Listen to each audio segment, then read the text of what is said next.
Hey everybody, Steve Schirmer here of the Golf Gambling Podcast for your one and done picks for the 2023 Travelers Championship. And a little bit of a tough week, I think. It is an elevated event. However, I feel like a lot of these top guys might have a little bit of senioritis. They've been playing a lot of golf lately. There was a pretty quick turnaround from the PGA to the US Open.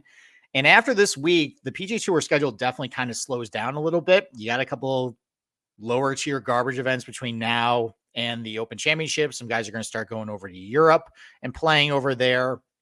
So, and there's been a couple guys this week who have kind of commented that, yeah, they're only here basically so they don't get fined and they don't want to lose their pit money and they normally would take this week off. But, let's still try and get some one and done picks. It's really important to nail it. I've been doing very poorly in one and done lately. And unfortunately, I don't have a lot of options to turn to because I've kind of used a lot of my bullets. But here are some guys I kind of like this week. Here's some honorable mention picks. Most of these guys have already taken already, but if you haven't, here's some suggestions for you. So why don't we start with Patrick Cantlay? And look, last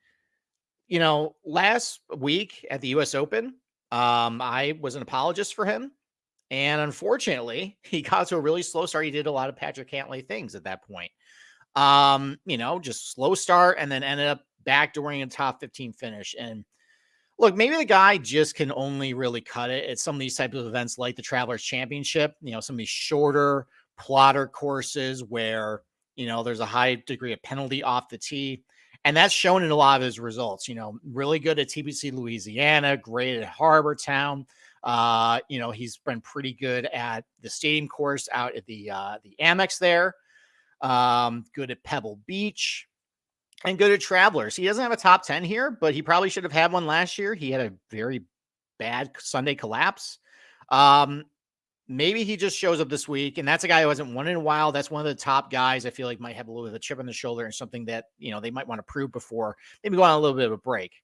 So if you haven't used Patrick Cantlay this week, I think that's definitely a very fine pick. Another guy I think, based on some comments he made this week that might not have a whole lot of ownership on him is Jon Rahm, if you haven't taken him yet. So he said yesterday, and unfortunately I made my outright bet after I heard these comments that, he really likes the Travelers. He likes the tournament, but he typically takes the week off after a major and wouldn't be here otherwise. So that's concerning. But if you like to fade those narratives, and you like to ignore sometimes what players say, and I feel like based on those comments, probably people are not going to pick Jon Rahm this week. He has a really good track record on shorter plotter golf courses with a high degree of penalty off the tee. So won the Amex twice, really good at that golf course, really good at TPC Southwind. He's got a 5th there last year. He has another 7th place finish there last year. Pretty good finishes at Pebble Beach, 3rd at that 2019 US Open. He has another 5th place finish there too. Really good at Austin Country Club. I think he lost in the championship match to the DJ a couple of years ago. He got out of group play last year there, made the quarterfinals there in 2021.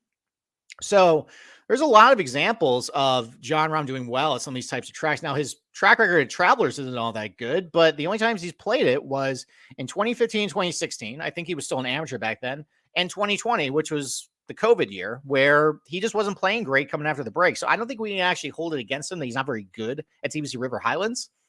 It might be just circumstance at this point. And there's definitely a lot of other evidence that he does very well at some of these other tracks. Sherwood is another one too that, has a lot of similarities to TPC River Highlands, where a high degree of penalty if you miss the fairway short. And he finished T2 there. So, and he's got a couple wins on bent POA surfaces. He won at Olympia Fields and he won at the Memorial before they tore up those greens and made them all bent grass. Those were bent POA surfaces before they did that. So I know he can putt well on these surfaces. I know he can do well on shorter plotter tracks. Again, the comments are concerning. I will admit that. But I think you might be able to get a little leverage in your one and done pools, especially having used them yet. Most of the pools already used them.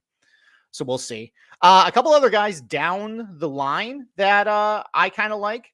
Kind of like the same deal with Jon Rahm. This guy doesn't have a very good course history at TPC River Highlands, but he's been very good at some other comparable courses. How about Shane Lowry? He's been playing solid, not spectacular golf. T12 at the PGA Championship, T16 the Memorial, T20 last week at PGA Championship. I don't love the fact I've been seeing his iron numbers slip Overall, though, he's been hitting it really well off the tee.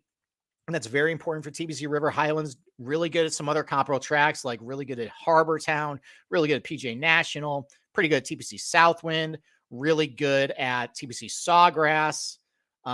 He's got I think a top 10 finish at the Wyndham too. So a lot of these type of shorter plotter courses with a high degree of penalty off the tee, he's done very well at. Now, again, like Jon Rahm hasn't had a very good track record at this event, but the only times he's played the Travelers was the COVID year in 2020. And he also played it in 2016, where, listen, he's just a different player now. It is concerning that this is his fourth tournament in a row. Is there some fatigue? We'll see. But he's here. So I think, given his track record some other places, I think he's a good fit for this place. So I like Shane Lowry as one and done.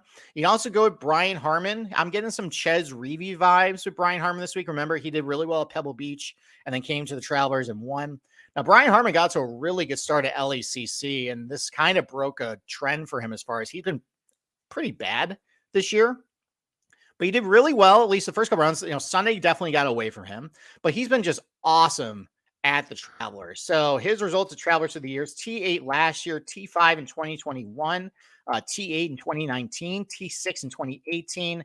So proven track record here. This, TBC River Highlands is definitely the types of golf courses Brian Harman can still do well at. He's good at a lot of combo courses like Sea Island, TPC Southwind, Harbor Town, PGA West. So maybe Brian Harman, and he's not totally dead either. He did finish T7 at the Heritage about a month ago, T17 at Austin Country Club, and he was really good last fall. So maybe the fact that he did really well at LACC, he can kind of get a little bit of momentum behind him, and maybe he can sneak out a win here. So I like Brian Harman for one and done. That I don't, I think that's an under the radar pick as far as, maybe some people are going to more better players. I think Brian Harman is very valuable. So my official one and done pick, though, and unfortunately, like I mentioned at the top here, I just don't have a lot of great options. I can tell you in the Mayo pool exactly who I have to choose from at this point. Of the top guys, I really only have Colin Morikawa I can use. He's interesting. The fact that he should do well at these types of golf courses where accuracy is rewarded and ball striking. I think he's won a couple bent post surfaces too. The problem is, though, he hasn't been very good at the Travelers. Now, granted, he played only in 2019, 2020. So I can't really hold that against him. But even at some other places like Harbor Town, he should be better there.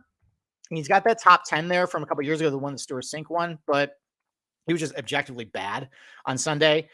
He got to a good start at Sawgrass this year, but faded really hard the rest of the way. Not a great track record at Austin Country Club. Not a great track record at TPC Southwind either. He does have a fifth place finish there last year. But otherwise, though, you would think that Colin Morikawa should be better at some of these shorter positional tracks, and he hasn't been. So that's a cause for concern. Maybe there's something with a Pete Dye connection there that he just hasn't been very good at. I could go with Max Homa. I don't think I'm going to do that. I could go with Hideki. I don't think I'm going to do that either. So unfortunately, he's chalky as hell this week. I think I'm just going to bite the bullet and take Russell Henley. I know that is probably a donkey pick. I get it.